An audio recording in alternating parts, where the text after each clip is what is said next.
Hola,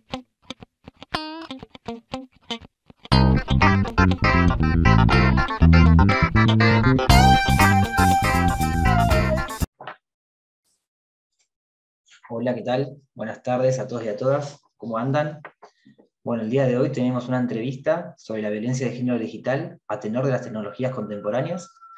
El entrevistado es el doctor Adolfo Martín Leguizamón Peña y el entrevistador es Ezequiel Cook, abogado notario, que es el director de la revista de Derecho de la Niñez, Familia y Violencia de Género de nuestra editorial. Bueno, antes de darle la palabra a Ezequiel, les quiero contar un currículum resumido del doctor. Es abogado recibido de la UBA, especializado en nuevas tecnologías, logró 71 condenas por daños y perjuicios contra los buscadores Google y Yahoo, obtuvo la aplicación del derecho al olvido en el país por primera vez, lo que constituye un hecho judicial histórico el día 20 de febrero del 2020, en los autos de Negri y Natalia contra Google sobre derechos personalísimos. También obtuvo la primera sentencia contra Google, que aplica en el país en forma conjunta la doctrina judicial del caso María Belén Rodríguez, el del derecho al olvido, que es el caso de Negri, prevención de daños, que es el caso Tuisús, artículos 1710, 1711 y consecutivos del Código Civil y Comercial, y la ley de habeas data. También desarrolló actividades académicas en el interior del país, en ámbitos académicos, culturales y universitarios. Fue asesor del Senado de la Nación en temas sobre nuevas tecnologías y asesor de la legislatura de la provincia de Buenos Aires sobre nuevas tecnologías y redes sociales. Es asesor del Director Nacional de Ciberseguridad de la Nación y del Ministerio de Seguridad de la Nación. Autor, junto con el doctor Fernando Burlando, del proyecto de ley contra el odio y la violencia en redes sociales. Profesor del programa de actualización de ciberseguridad y delitos informáticos de las Facultades Sociales de la UBA. Profesor honorario de la Universidad Nacional del Chaco Austral y titular de la Cátedra de Derecho de Daños. Abogado a cargo del Departamento de Nuevas Tecnologías del Estudio Jurídico de Fernando Burlando. Bueno, Ezequiel, ahí te doy audio, así podés empezar. ¿Podés? Hola, ¿se escucha ahí? Sí, perfecto. ¿Qué tal, Federico? ¿Cómo andás? ¿Cómo andas, Martín? ¿Qué tal? Hola Ezequiel, buenas tardes, ¿cómo va? Un gusto. Un gusto estar presente, un gusto que tengamos tanta cantidad de gente presente. Además, contamos con la presencia del Facebook en vivo para hablar de un tema como es la violencia de género desde el punto de vista digital. Y tenemos la suerte de tener presente al doctor Leguizamón, teniendo en cuenta que hace muy poquito ha salido el fallo de Natalia Neri, dictado por la Corte Suprema de Justicia de la Nación. Así que a lo largo de esta entrevista, más que una entrevista es un conversatorio, como yo le he dicho al doctor, vamos a ir hablando de estas temáticas. Te comento, doctor, que hay gente presente de todo el país. Él ha ido allí, gente de Mar del Plata, gente de Sí, Chubut. vi recién, me llena de alegría. Déjame hacerte una aclaración pequeñita, dos aclaraciones. Sí, doctor. Primero que la primera sentencia de derecho al olvido en el país, si bien en el currículum figuraba como la que nombraron en la introducción, es el del caso de Natalia Pompilio contra Google, que es una sentencia que está firme con autoridad de cosa juzgada. O sea, es la primera que aplicó y quedó firme y que Google consintió y no fue a la Corte Suprema, de la que vamos a hablar seguidamente. Y la otra pequeña aclaración, que a la fecha no son 71, sino 80, razón por la cual tengo ganas de vencer mi récord y llegar a los 100 y mucho más. Seguramente que así lo será. Gracias, Doc, por la aclaración. Y si le parece, vamos calentando motores con la primera pregunta del día. Dale. Bueno. Sí te parece, porque sí. no me hagas más veterano de lo que soy, te pido, por favor. Sí. Martín, te voy a decir cómo te gusta a vos. Por favor, por favor. Dale, Martín, perfecto. La primera pregunta es acerca de ¿qué entendemos por violencia de género digital? Bueno, todos comprendemos y creo que va a haber muchos profesionales en la audiencia y sabemos qué es la violencia de género y cómo está protegida la violencia de género en nuestro país a través de la Ley 26485, que es la Ley de Protección Integral de la Mujer. Yo creo que estoy convencido y por eso lucho y defiendo los derechos no solo de la mujer en lo personal, sino también de los niños, que esto se ha potenciado con las redes sociales y con las nuevas tecnologías. Razón por la cual lo que prevé la propia ley con respecto a la violencia de género, que es cualquier forma de discriminación de la mujer, sea en forma privada, en forma pública, y una relación de poder desigual entre el que ejerce esa conducta ilegal contra la mujer, se ha potenciado, para mi gusto, exponencialmente en las redes sociales, y creo que los legisladores del país deben tomar cartas en el asunto rápidamente. Yo lamento mucho, creo que la Corte tenía un fallo histórico en sus manos, el de Negri, para extenderse mucho más allá. Yo aún no salgo de mi sorpresa respecto al contenido del fallo y de lo contradictorio y arbitrario, porque si bien, y en este caso concreto, solo en este caso no aplicó el derecho al olvido, que a mi criterio ni siquiera era cuestionable, la última parte del fallo, considerando 23 y los últimos párrafos, son contundentes respecto a lo que estamos hablando de los perfilamientos falsos, de la violencia de género digital. Y creo, y la Corte lo dejó para el futuro. Y yo digo, ¿cómo para el futuro? Si lo están analizando ahora y hablan de la gravedad, lo hubiesen aplicado desde ahora. Creo que es hora de que los legisladores, y lamento mucho que el máximo tribunal de la Nación no se haya pedido al respecto, pese a la contundencia del considerando 23, y reitero, más allá de este caso, si correspondía aplicar el derecho al olvido, yo creo que correspondía, no tengo ninguna duda, y de hecho lo vamos a plantear en la Corte Interamericana de Derechos Humanos. Pero respecto a la pregunta concreta, creo que es muy importante que tomemos cartas en el asunto, que protejamos como corresponde los derechos de la mujer y de los niños. Hoy los niños están excesivamente en situación de vulnerabilidad con las nuevas tecnologías, y es hora de que tomemos cartas. A ver, copiemos lo mejor del mundo, la Unión Europea. Creo que no hay que hacer mucho esfuerzo, y de esa forma vamos a dar soluciones rápidas, sencillas, y que protejan los derechos gravemente vulnerados a mujeres y niños. Realmente, Martín, es muy interesante lo que nos venís contando. Te comento que hay 40 personas ¡Buah! participando del Zoom, ¡Qué alegría! lo cual no es poco, además del Facebook en vivo, y adhiero un poco lo que dijiste al comienzo, ¿no? De esta cuestión de la violencia de género en las redes sociales y a través de las TICs, tecnologías y comunicaciones, que hoy en día lo vemos a diario y está siendo muy complicado de desterrar, de contener y de prevenir. A propósito de esto, Sí, y a igual propósito de... fíjate, Ezequiel, Sí, que el mismo fallo de Negri habla de la obligación que van a tener en el futuro los buscadores de prevenir el daño. Ojo, porque todo el contenido, a ver, el contenido del fallo, más allá, vuelvo, reitero, para mí este fallo es un Belén Rodríguez 2. Belén Rodríguez 2, las empresas, Google lo festejó como un gran triunfo y después perdió 80 juicios, de acuerdo a Belén Rodríguez. Yo hoy, después de una semana, porque hace una semana que salió el fallo, hoy a la mañana por cuarta vez lo leí, y realmente habla precisamente de prevenir el daño y la obligación de prevenir el daño. Así que creo que este fallo, más allá de este caso concreto, de que reconoció la aplicación del derecho al olvido, pero no para Natalia de Negri, lamentablemente, creo que tiene un contenido muy importante para el futuro. totalmente, totalmente. Y un poco de eso vamos a ir hablando a medida que vaya transcurriendo esta entrevista contigo. Un poco, como te dije, comentaste al principio de qué entendemos por violencia de género digital. Ya nos vamos a meter de lleno en el caso de Negri. Y te quería preguntar, ¿qué entendés vos de cómo puede llevarse a cabo esta violencia de género digital y de qué manera se puede llegar a prevenir teniendo presente las tecnologías y comunicaciones contemporáneas? Mirá, la violencia es sistemática, creciente, preocupante. Y mira, en el proyecto de ley que elaboramos, en nuestras charlas con Fernando, todos los mediodías en Puerto Madero, siempre hablamos, no dejamos de trabajar incluso en los almuerzos.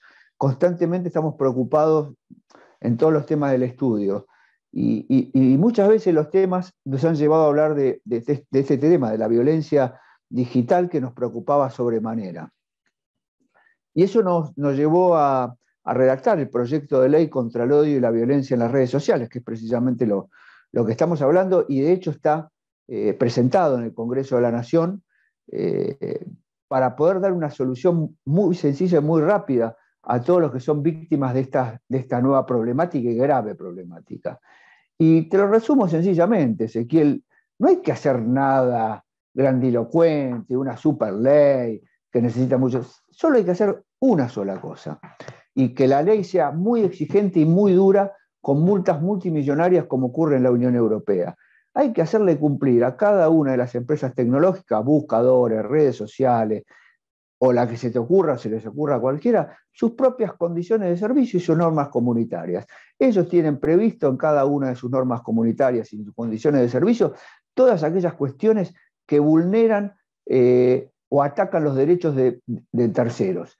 Lo que pasa es que nunca las cumplen. Cuando vos reportás, dice no infringe las normas comunitarias y obliga a la pobre víctima, muchas veces, la gran mayoría de las veces, mujeres y menores de edad, a recurrir a un abogado, a pagar un gasto, por ejemplo, en el caso nuestro, que no es barato recurrir al estudio Quintegro, y me parece sumamente injusto. Por eso creo que hay que brindar a las víctimas de estas nuevas tecnologías y brindar a la sociedad en general una herramienta sencilla, rápida y que obligue a las empresas tecnológicas, más allá de que a mi criterio tienen que monitorear, porque de hecho monitorean. A mí no me cuentan que no monitorean, porque nos monitorean todo el día.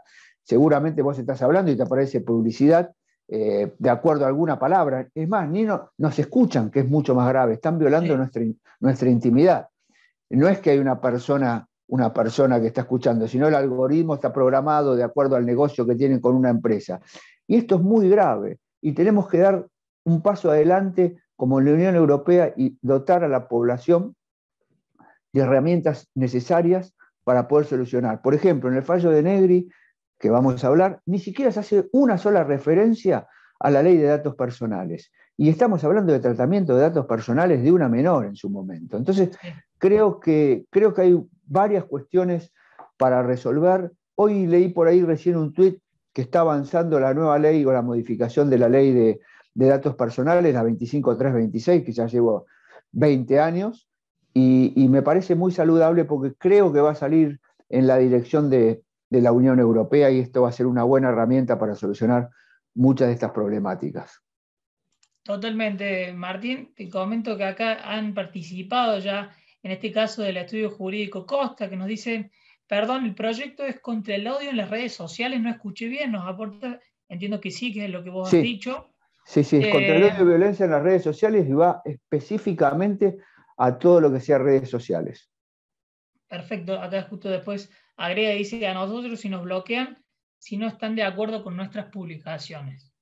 Ese es otro problema, la mano militar y de las grandes redes sociales, que ellos toman a su propia decisión, cuándo bloquean, cuándo desbloquean, cuándo bloquean parcialmente, y es una decisión que muchas veces, en realidad la mayoría de las veces, es inapelable para el usuario, para el perfil. Y dependemos de la decisión de las empresas tecnológicas, y yo tengo miles de consultas de ese tipo, que generalmente no se vulneran las normas comunitarias, pero cuando a ellos no les gusta, y en forma arbitraria, deciden ese bloqueo. Por eso hay mucho por trabajar todavía.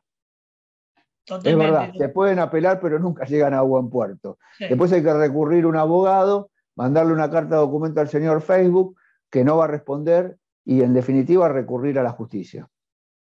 Totalmente. Hay mucho camino que trabajar en este aspecto. Bueno, yo llevo 16 años, así que tenía el pelo negro cuando empecé con todos estos temas, imagínate. Claro, sí. Y todavía, como decís vos, queda mucho por trabajar. Mucho. Es más, la semana que viene me voy a reunir por 2 temas nuevos que me animo a adelantar, que van a ser la tercera y cuarta audiencia pública en el futuro. Espero que no me agarren con un bastón y encorvado en la Corte Suprema. Pero se vienen 2 temas muy interesantes. ¿Querés adelantarnos un poco? Uno, una acción colectiva sobre datos personales y otro referido a derechos intelectuales en los buscadores, porque son una máquina de, vamos a ser claro, concreto y contundente, de afanar derechos intelectuales de terceros. Ajá, bueno, podríamos dejar prevista una futura entrevista para hablar de estos tópicos. No hay ningún problema. Martín, ya adentrándonos un poquito ya de lleno en el caso de Natalia de Negri, Sí. porque justo veo la pregunta y consulta de la doctora Naim, del doctor Naim Moisés Naim.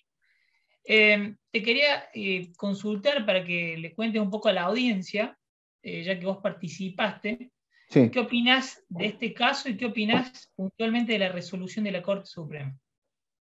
Mirá, yo desde el primer día que Natalia me consultó, allá en el 2015, tuvimos una charla muy larga, ella vive en Estados Unidos, y yo desde el primer día estaba convencido que debía aplicarse el derecho al olvido, en este caso en especial, por los antecedentes que existían en el mundo, en la Unión Europea, y no tenía ninguna duda que debía plantearse porque en realidad se trataba de un hecho cierto, del famoso caso Coppola, en el que ella fue la única víctima de ese caso, porque fue la verdad, ella fue la víctima, fue encarcelada 3 días injustamente, ni siquiera fue imputada, fue una víctima, de hecho le ganó un juicio al Estado, que vamos a pagar todos, absolutamente todos lo vamos a pagar ese juicio, porque fue la real víctima. Y a mí cuando me plantean distintos casos, y por suerte he logrado casi toda la jurisprudencia del país en este sentido, analizo primero qué tipo de instituto jurídico debe aplicarse a cada caso concreto, sea un amparo, sea una acción de habeas data, sea una acción preventiva de daños, sea el derecho al olvido, y estaba convencido que en este caso debía plantear la aplicación del derecho al olvido respecto de los extractos de los videos donde se encontraban incluidas escenas de violencia, peleas, insultos, degradaciones entre 4 mujeres, incluida una menor de edad que era Natalia de Negri. No tenía ninguna duda, 0 duda.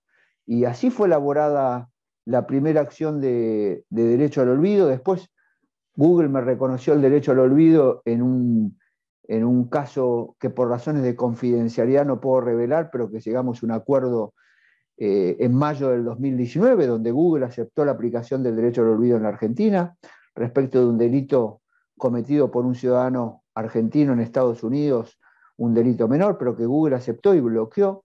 Y posteriormente en el caso de Natalia Pompilio, que todo el mundo recordará la fábula que se creó alrededor de la muerte de Pedro Pompilio, que finalmente me dio la razón respecto de la aplicación del derecho al olvido.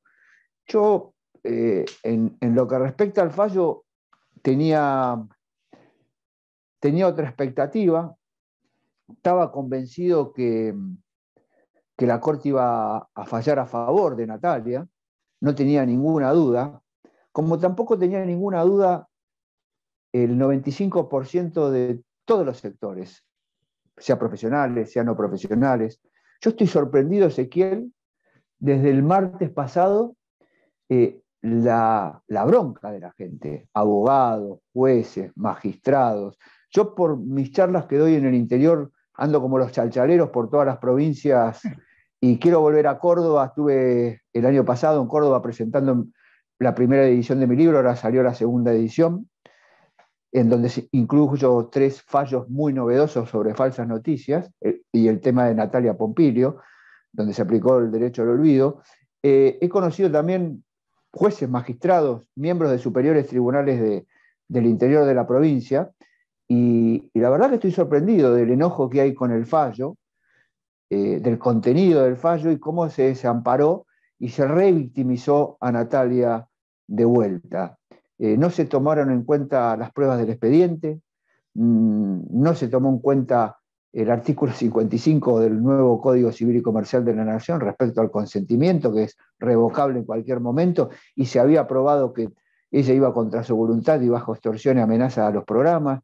En fin, podría hablar horas y horas del contenido del fallo, y como digo desde el otro día, creo que ni un tuit publiqué. Me remito a toda la indignación general que hay respecto al contenido del fallo, que me exime a mí de opinar, más allá del desagrado y la sorpresa respecto al contenido del fallo, porque se ha obviado toda la prueba del expediente, y es muy contradictorio con la última parte del fallo, que es muy dura con Google la última parte del fallo. Considerando 23, en los 5 párrafos es durísimo con Google, menciona al propio abogado de Google y lo hace como que reconoció hechos sobre la falta de neutralidad, sobre la falta de transparencia, la facilidad con que Google puede crear perfiles que pueden perjudicar a las personas, que es lo que hablamos de todas estas problemáticas. Y bueno, esperaba otra cosa.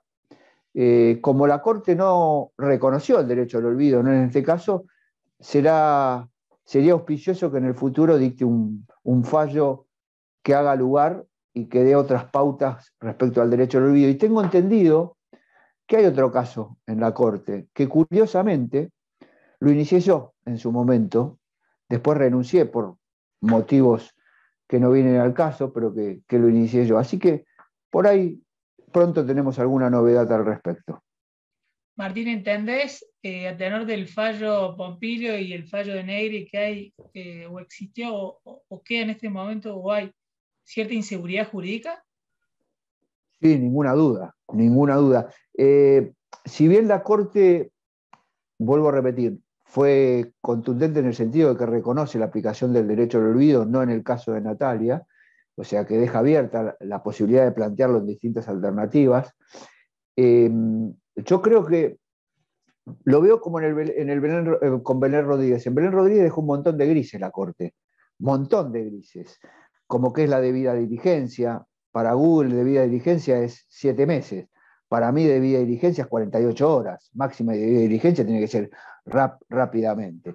Creo que en este caso podría haber determinado pautas más claras, cosa que no hizo, no obstante la contundencia con respecto a la falta de transparencia de los algoritmos, y creo que sí, ha dejado una puerta abierta respecto de otros fallos que aplicaron el derecho al olvido. Si vos lees el caso Pompilio, es contundente la Sala Segunda de la Cámara Civil y Comercial Federal. Incluso te digo más, yo creo que el derecho al olvido se aplica sobre hechos ciertos, veraces, que han ocurrido. Este es el fundamento del derecho al olvido. O derecho a la supresión. Saquemos derecho al olvido porque por ahí en nuestro país el derecho al olvido puede generar cierto resquemor o a algunas personas le puede causar Sí. para ponerle los pelos de punta. Sí.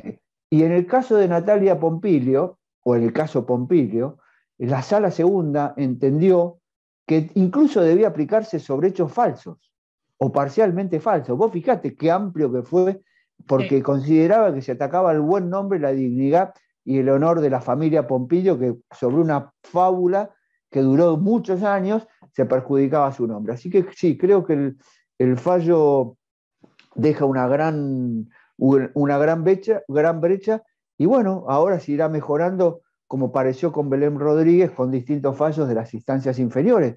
Y te vuelvo a repetir,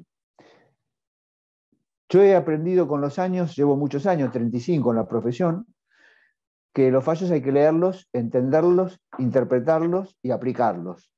Y te puedo asegurar que el fallo de Natalia de Negri da herramientas contundentes respecto de distintas problemáticas que hoy se producen en Internet a través de soluciones como la acción preventiva de daños y la obligación de prevenir de los buscadores. Por eso creo que en su contenido el fallo es muy rico en cuanto a definiciones que son muy contundentes en contra de los buscadores.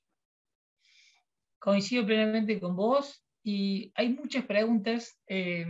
No quiero adelantarme porque yo te iba a preguntar un poquito con esta cuestión que hablaste de llegar a la Corte Interamericana. Quería consultarte porque puede llegar a haber algún colega que no lo tenga tan claro. Sí. Y porque a propósito nos lo preguntan, ¿qué entendemos por esto que es o se llama derecho al olvido? Es la facultad que tiene cualquier persona de solicitar. En realidad, muchos autores hablan de desindexación. A mí desindexación no me gusta porque es eliminar. Y eliminar significaría por ahí poder atacar la libertad de expresión. Yo lo hablaría de impedir el acceso a través de los buscadores, como pedimos en el caso de Natalia de Negri, determinada información que se encuentra alojada o se resulta más rápida a través de los buscadores, cuando esa información es han pasado determinada cantidad de años, yo a mi criterio más de 10, para poder aplicar, y se dan otras características como que ha perdido el interés periodístico, el interés informativo, carece de interés público, no tiene ningún tipo de interés público, y afecta en forma grave a los derechos al honor o los derechos personalísimos de la persona. Pero hay que hacer una aclaración, creo que para mí es muy importante, que no es de aplicación inmediata y en todos los casos.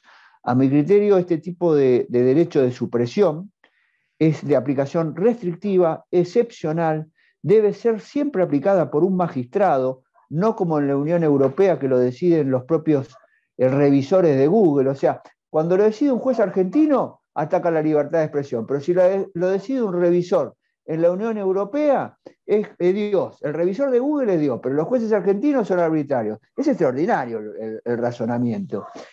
Y jamás, pero jamás, debe pedirse o debe prosperar sobre delitos de lesa humanidad, sobre cuestiones políticas, sobre delitos de corrupción, sobre delitos cometidos contra mujeres, sobre delitos cometidos contra menores.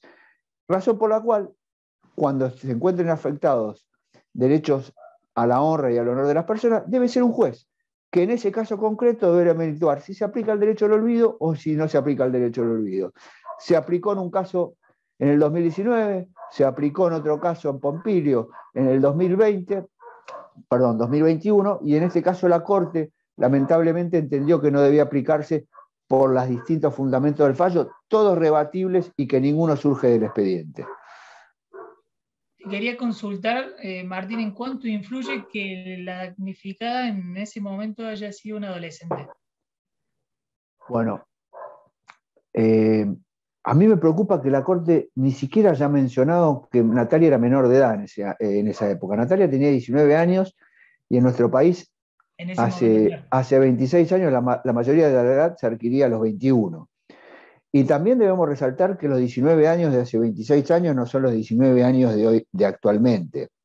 Vos pensá, Ezequiel, en una niña de 19 años que injustamente se le plantó droga en su departamento para lograr la captura o la detención de figuras públicas, y que de estar paveando, como dice ella, por la calle, se encontró detenida en un penal de Dolores, aislada, durante 3 días sin comer. Injustamente se le privaron de todos sus derechos y garantías constitucionales, injustamente, y a partir de ahí la Corte hizo una construcción que era una figura pública. Yo la verdad, yo todavía no puedo salir de mi asombro que la Corte haya entendido que ella optó, porque aparte había un expediente de 40 cuerpos de la causa Diamante Gerace II, donde se demuestra y se acredita, donde el jefe de la banda, que fue un juez federal en la Argentina, terminó preso, donde está acreditado que la extorsionaban, la amenazaban, para ir al programa, que era lo que tenía que decir, y está aprobado en el mismo expediente del derecho al olvido, en este caso, en el derecho personalísimo. El testigo Celestia ratifica todo eso. Todo eso ha sido obviado por la Corte Suprema, y a mí me sorprende sobremanera, pero mucho más me sorprende que la Corte, en un considerando para fundar el rechazo, haya considerado que los extractos que hablamos recién son un hecho de la cultura nacional. Yo no puedo salir de mi asombro que un extracto de video donde 4 mujeres insultan, se agreden, se pelean y se denigran constantemente, en 2 minutos puede considerarse un hecho de la cultura nacional. Yo, la verdad, estoy sumamente sorprendido, y el jueves estuvimos reunidos con especialistas en derechos humanos, y no pueden tan o más sorprendidos que nosotros, y ven con muy buenos ojos la apertura del recurso que vamos a plantear en la Corte Interamericana de Derechos Humanos. No te me adelantes, que ya vamos a llegar en la segunda parte de la entrevista a ese tema.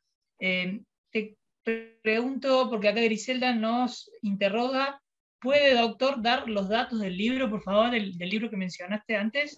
Sí, se los muestro, lo tengo acá. Responsabilidad civil de los buscadores de Internet, segunda edición, editorial Hammurabi. No quería hacer publicidad, pero ya que Ya que me pregunta, lo tengo acá. Este es mi pequeño búnker en mi casa, que a raíz de la pandemia cerré el estudio de San Isidro y solo tengo el de Fernando Burlando, al que hoy concurrí, y, acá armé mi pequeño búnker, este pequeño lugar es donde creo todas mis maldades contra las empresas tecnológicas, es como mi laboratorio de maldades acá.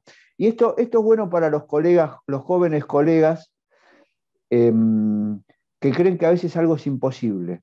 Y yo les digo que no, yo luché contra todo, contra todos, incluso en este fallo de Natalia De Negri, que luché contra las grandes corporaciones, contra las corporaciones más grandes del mundo, y un golpe, una batalla no es la guerra total, fue solo una batalla. Ellos saben que cuando me ganan una batalla yo redoblo los esfuerzos y los voy a redoblar, porque si hay algo que soy incansable es lograr la defensa de los derechos de las personas vulneradas gravemente por las nuevas tecnologías. Totalmente, doctor. Aprovecho para comentarle a la audiencia que ahí Federico nos coloca el link para que puedan tener los certificados de asistencia a la disertación del doctor Leguizamón. Doctor, nos hablaste de lo que entendemos por derecho al olvido, y yo quería preguntarte, porque seguramente mucho se tuvo en cuenta esta cuestión en el fallo, y es ¿hasta dónde llega el límite de la libertad de expresión, en este caso de la firma Google? Mira, voy a tener que decir varias cosas. En primer lugar, como lo había resaltado la Sala H de la Cámara Nacional en lo civil, en este caso ni siquiera la libertad de expresión se encontraba rozada. Primero quiero aclarar que para mí la libertad de expresión es un derecho, uno de los más importantes que protege la Constitución Nacional, que no lo voy a descubrir yo. Lo que pasa es que la libertad de expresión tampoco es absoluta. Yo a veces escucho a muchos periodistas que bajo el manto de la libertad de expresión se creen que pueden decir cualquier cosa, que pueden opinar cualquier cosa. La libertad de expresión tiene responsabilidades ulteriores. Esto es claro y lo sabemos cualquier derecho profesor. Absoluto. Exacto. Pero en este caso, el juez de primera instancia y la Cámara, cuando confirmó el fallo, había establecido una pequeña fórmula que solo se podía impedir el acceso a los extractos de los videos que venimos hablando a través del nombre Natalia De Negri, Natalia Ruth De Negri o Natalia De Negri caso Coppola. ¿Qué significa con esto? Que si poníamos en el campo de búsqueda del buscador Coppola, Maradona, Tarantini, Diamante, Gerace, Bernasconi, Slager, Falopa o lo que se les ocurra, todos esos contenidos van a continuar alojados en Internet de por vida. Curioso que a la fecha han desaparecido los videos, incluso con un fallo favorable, han desaparecido. O sea, a partir de la audiencia pública desaparecieron todos los videos y todo lo que nosotros cuestionábamos. Esto significa participación activa del buscador en la información que publica y que claramente lo pueden hacer y que monitorean y que preventivamente están ejerciendo una función. Con respecto a lo que le decía, a la fórmula que les decía, está claro que bajo esa fórmula, de modo alguno, se atacaba la libertad de expresión. Primero, que bajo la libertad de expresión es la muletilla del buscador, o sea, bajo el manto de la libertad de expresión creen que todo vale, y no todo vale. Y en este caso ni siquiera estaba en juego, porque no se rozaba, porque de cualquiera de las formas que yo les contaba, se puede y se va a acceder en el futuro. ¿Qué hacía la sentencia de primera y segunda instancia? Ponía por encima del derecho al honor y a la intimidad de Natalia De Negri el derecho a la información, el derecho a la libertad de expresión, y protegía mínimamente el derecho al honor de Natalia De Negri. Algo neutro, algo que no le causaba ni perjuicio a la empresa y le daba un manto de protección mínimo a Natalia De Negri. Y tan es así, y tan es me da la razón, que hoy no están los videos. Esto significa que no le causó ningún perjuicio a la empresa sigue funcionando, va a seguir facturando miles y millones de dólares sin ningún tipo de problema, lo que está bien, porque ejerce una industria lícita. Lo que yo cuestiono es cuando esa industria le ocasiona perjuicios a terceros. Y para terminar, a mí me preocupa mucho y sobremanera que la Corte en el fallo haya reconocido que no conoce sobre algoritmos, no sabe lo que es un algoritmo, lo dice la Corte expresamente en el fallo. Y bajo ese manto de falta de conocimiento, pone por encima la libertad de expresión. Y creo que ahí es otro yerro de la Corte Suprema, porque si bien hace una alusión al desconocimiento que tienen los algoritmos, por otro lado habla del poder de daño de los algoritmos. Y esto implica una grave contradicción que debió haber tomado mano y debió haber tenido una resolución. Y si tenía una duda, podría haber nombrado un perito de la Corte Suprema para que le explique a la Corte Suprema de qué se trata un algoritmo, quién programa los algoritmos, quién diseña los algoritmos y la peligrosidad de esos algoritmos. Respecto a estos algoritmos, ¿vos decís que hubo una situación de violencia de género digital? Totalmente. Los algoritmos privilegian el negocio de la empresa y perjudican los derechos digitales de la mujer y generan y potencian la violencia de género digital. De eso no tengo ninguna duda.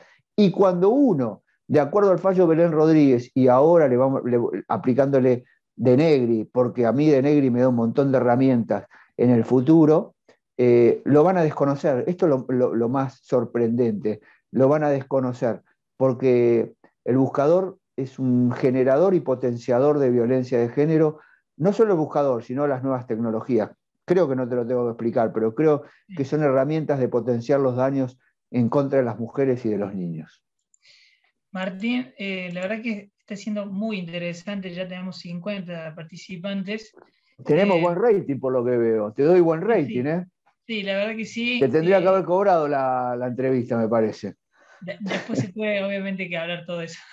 No, Pero, la vamos a hacer presencial. A mí me gusta mucho más lo presencial. totalmente, Y de paso, totalmente, gracias, Silvana. totalmente. Presencial es otra cosa y quiero volver a Córdoba, la verdad. Seguramente nos comprometemos para hacerlo presencial No en soy caro, alguna. no soy caro, así que quédate Bueno, tranquilo. después lo charlamos bien, entonces. No hay problema.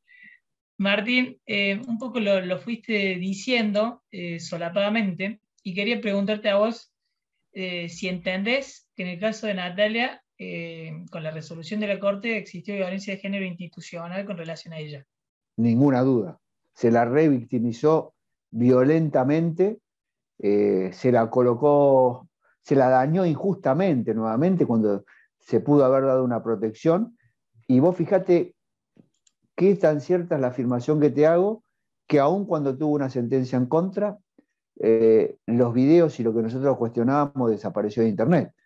Entonces vos fíjate cómo la revictimizó de vuelta. El otro día me preguntaban si yo estaba arrepentido por haber iniciado la acción, porque esto había causado un efecto Streisand, de Bárbara Streisand y todo eso lo que se habla. Y yo digo que no, porque la colocó a ella en una posición de luchadora por sus derechos personalísimos, y tan es así, vos fijate, Ezequiel, que ha recibido el apoyo de dos empresas muy importantes en Estados Unidos, y esto te va a interesar, y le va a interesar a todo el mundo, pues le han propuesto crear un movimiento mundial de ayuda y de lucha contra los derechos, o sea, para proteger los derechos digitales de las mujeres en el entorno digital y de la violencia de género. Y se está armando, y te diría que en agosto, Natalia va a estar acá, agosto-septiembre, y vamos a hacer varias charlas por el interior del país para comentar este movimiento que creo que va a ser muy importante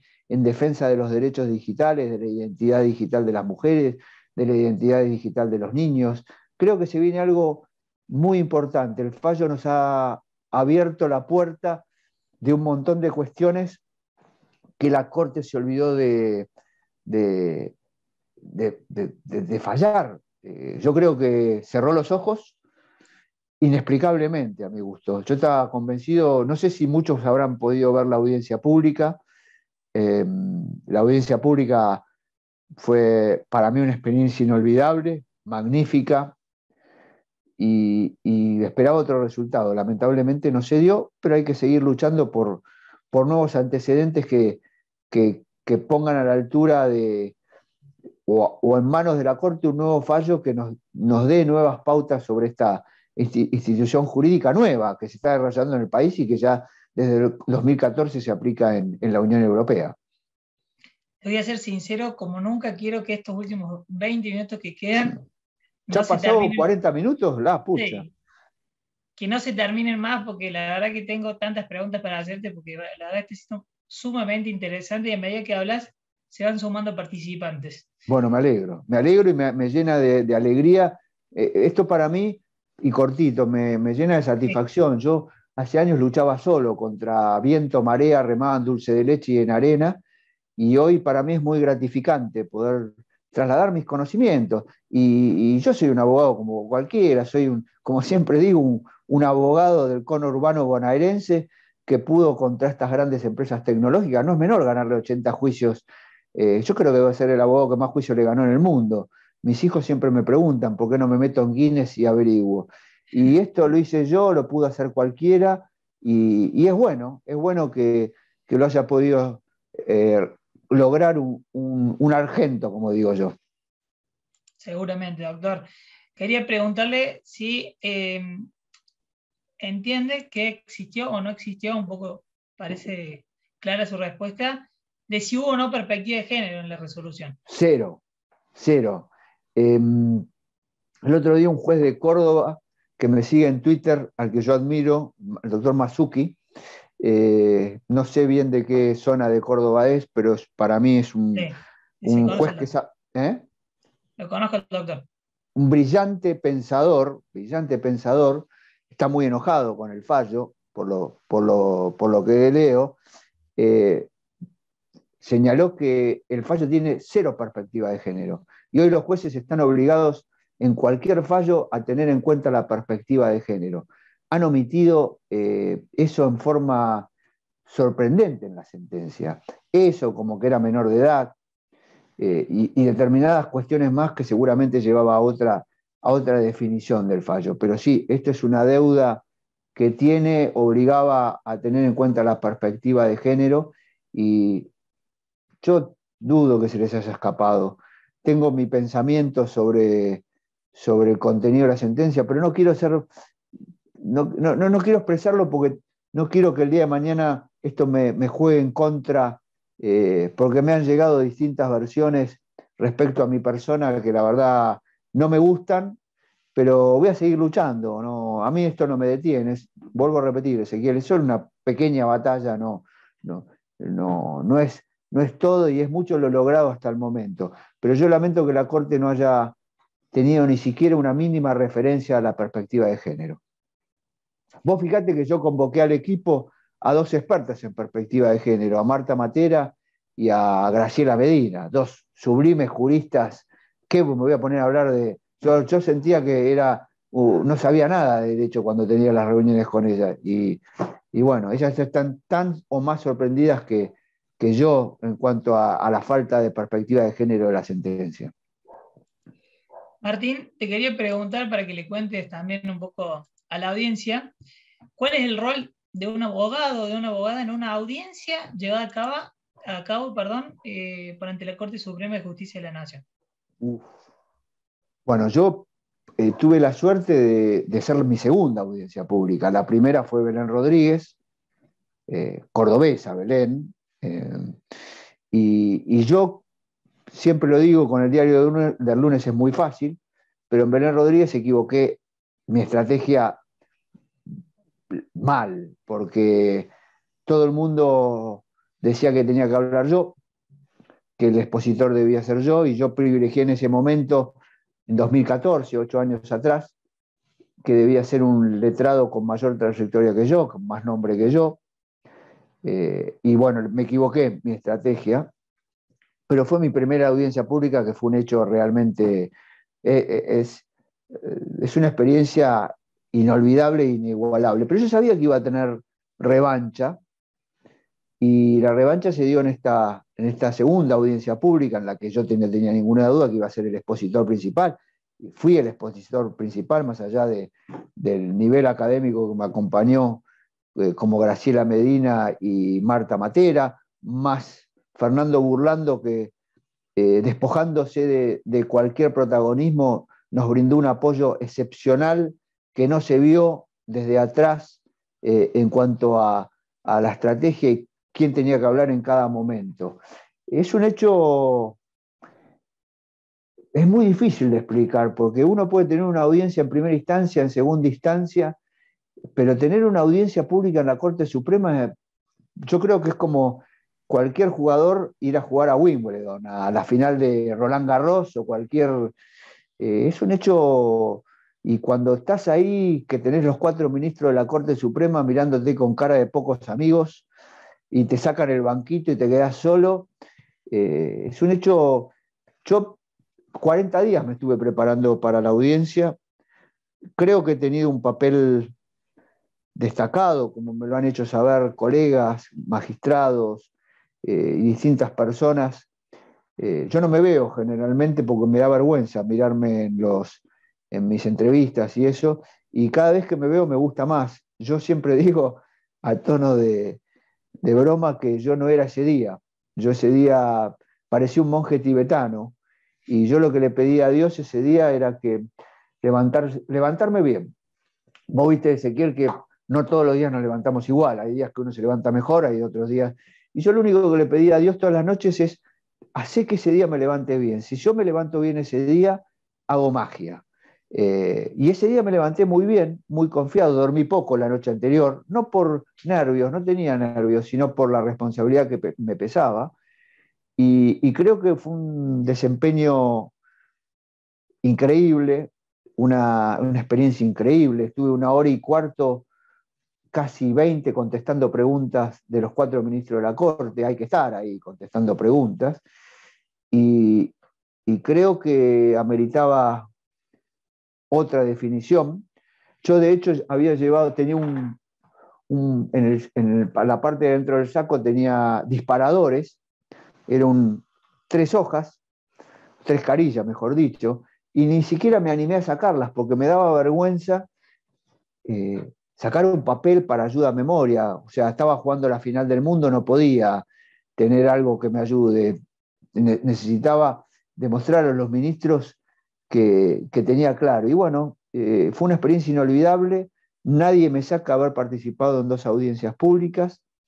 Nadie me saca haber instalado en el país, eh, haber creado y haber logrado la responsabilidad civil de los buscadores en Internet, haber creado y logrado el derecho al olvido, no en este caso, pero en otro caso, y haber instalado el gran debate que se ha instalado, porque esto es sorprendente.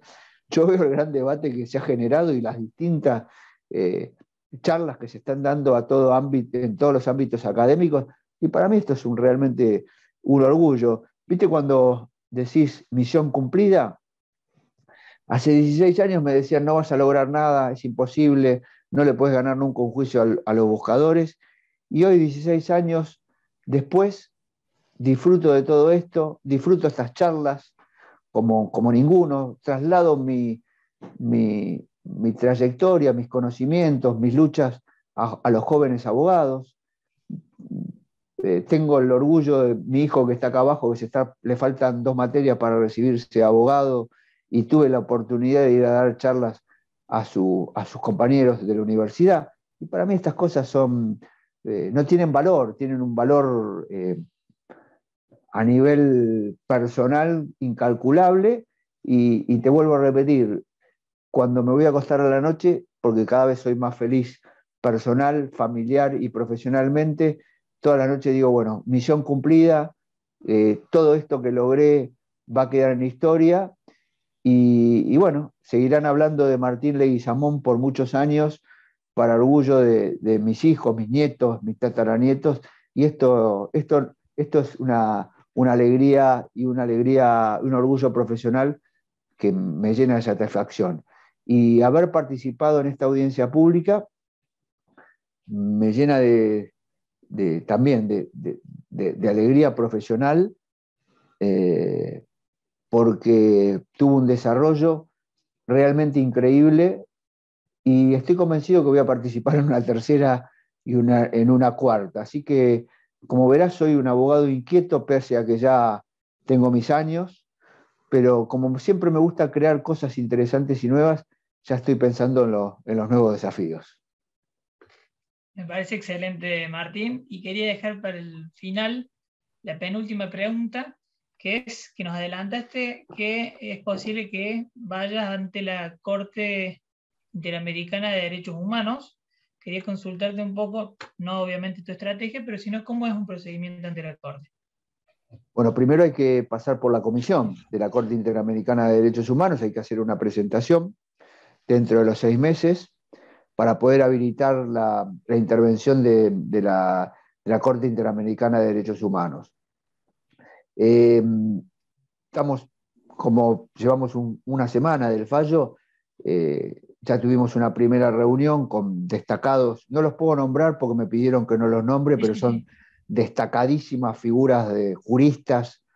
Y ¿sabes qué es lo curioso, Ezequiel? Que no los fuimos a buscar, se ofrecieron ellos. Esto es muy gratificante. Por la bronca del fallo, por la indignación, y te estoy hablando de tipos, o sea, muy grosos, re grosos, como dicen ahora, viste que ahora dicen re grosos, Sí. que se ofrecieron voluntariamente a colaborar con el equipo jurídico, que ya con los nombres que te doy, podrás ver o visualizar rápidamente qué gran equipo jurídico. Y para mí es una satisfacción que me pase eso y que tipos destacados del derecho estén preocupados en que esto llegue a la Corte Interamericana de Derechos Humanos. Y bueno, estamos trabajando en eso. Hay mucho por redactar y demostrar a la Corte sobre la contradicción, la arbitrariedad de esta sentencia y la forma brutal en que se atacaron los derechos humanos de Natalia De Negri una vez más y se la revictimizó una vez más. Así que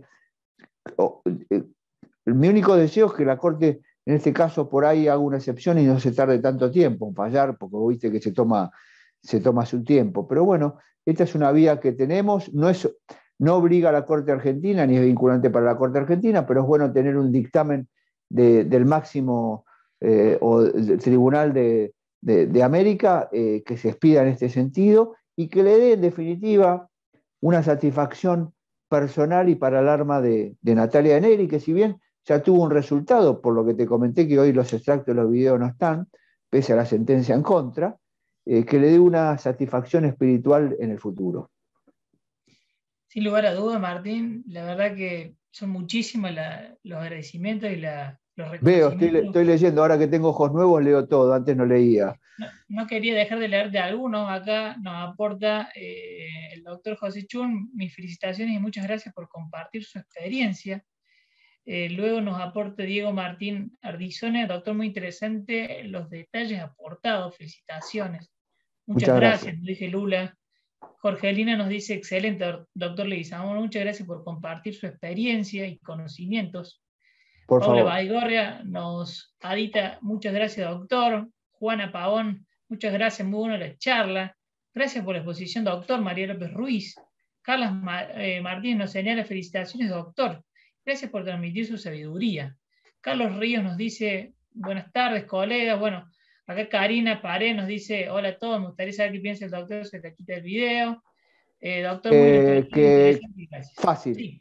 Que Google me leyó la mente sobre qué iba a hacer yo para lograr la quita de esos videos protegiendo en protección de los 2 hijos menores de Natalia De Negri. Convención de los Derechos del Niño, creo que me leyó la mente y sabe que yo nunca me quedo quieto y dijo, bueno, mejor vamos a sacarlo porque se nos viene otro lío. Pero yo digo, ¿por qué no lo hicieron en el 2015? Tuvieron que esperar 7 años para... Y vos fíjate qué paradoja, Ezequiel, que en vez de estar hablando con el abogado de Google, estás hablando conmigo, que supuestamente soy el perdedor y que me están convocando de todo el interior para hablar de todos estos temas. Es curioso. Bueno, porque esta problemática es muy grave y hay que terminar con el poder económico de las grandes corporaciones y de estas empresas. Dejémoslo que ejerzan su lícita actividad, pero seamos duros cuando dañan vidas de terceros. Esto, si en el derecho de la vida real es inimaginable, hay que aplicarlo al derecho de la vida virtual. Seguramente, doctor. Acá, bueno, le leo los últimos. Gracias por transmitir su experiencia. solo es una batalla, no la guerra. Justamente iba a preguntar, la demanda se interpuso sobre el tema del perjuicio que le estaban causando los hijos de Natalia. No en ese caso, porque en ese caso no habían nacido cuando interpusimos la demanda, pero sí estaba analizado en este momento para contraatacar si estaban los videos en protección de los derechos de los niños que deben crecer en libertad y sin ninguna injerencia ajena que pueda impedir su normal crecimiento. Está protegido por la Convención de los Derechos de los Niños. Martín, te quiero comentar que, bueno, que hemos batido récord de participantes, más de 53. Bueno, me alegro. Y agradeciéndote una vez más. Me siento un rockstar. Tus palabras. Te quería dejar estos últimos 3 minutitos que nos quedan antes de dar el cierre para unas reflexiones finales. No, bueno, no, nada, yo agradezco tanta gente escuchándonos. Yo reitero que para mí estas charlas me gusta transmitir, no soy tan académico, soy más coloquial, más brutal, porque a mí me gusta trasladar lo que tanto me costó durante años de lucha y de laburo conseguir. Entonces, como he logrado y dejé la ruta ya lista, preparada para los futuros colegas y los jóvenes colegas, me gusta contarles cómo hice para lograr todo esto. Y en un idioma simple, sencillo, traslado cómo fue todo esto que se puede. Yo hay 3 palabras que para mí son claves, que son la perseverancia, la prudencia y creer en uno mismo. Esto es fundamental. Cuando uno cree en uno mismo, sabe que en definitiva a lo largo van a llegar los resultados. Y eso me pasó a mí. Por suerte pude lograr un montón de sueños que allá hace 16 años creía imposible. Jamás pensé que podía redactar un libro y voy por la 2ª edición. Así que veo cristalizado después de muchos años que todo lo que soñaba hace muchos años hoy se ve reflejado. Y se ve reflejado con mucho laburo, con mucho esfuerzo, con mucha dedicación, y demuestra que cuando uno le pone a todo eso garra, empeño, dedicación, estudio y mucho estudio, los resultados a la larga se caen solitos. Y esto es lo que pasó, y yo me alegro que me haya pasado a mí, y creo que estamos en el camino de lograr un montón más muchos más fallos que nos den soluciones a todas estas graves problemáticas que ocurren en la vida diaria. Muchas gracias. Y muchas gracias a todos desde ya, muchas gracias. Para mí es un gusto, ahí estoy leyendo y me llena de alegría. Muchas gracias a todos. Ojalá nos podamos ver en algún momento personalmente, que para mí es un gusto poder hacerlo. Eso es mucho más, es mejor la charla. Sí, porque yo acá es impersonal estar, pero bueno, me encanta. Gracias a todos. Bueno, ahí ya cerrando y dándole el pase a Fede, el último saludo es de una persona de Perú para que... Bueno, muchas gracias. Que nos han escuchado de otros países también. Sí, sumo a los comentarios que también estamos en Facebook Live, como dice Ezequiel, y también ahí te están agradeciendo mucho la exposición. Y bueno, gracias por transmitir tus conocimientos y también de una forma que motiva a todos para seguir, como decís vos, se puede. Así que, bueno, les agradezco un montón la entrevista y el tiempo. Gracias, Ezequiel, por haberla gestionado. Y estamos hablando la próxima. Saludos para todos. Un gusto muy, muy, muy grande. Y que gane River mañana. Gracias. Chao, chao.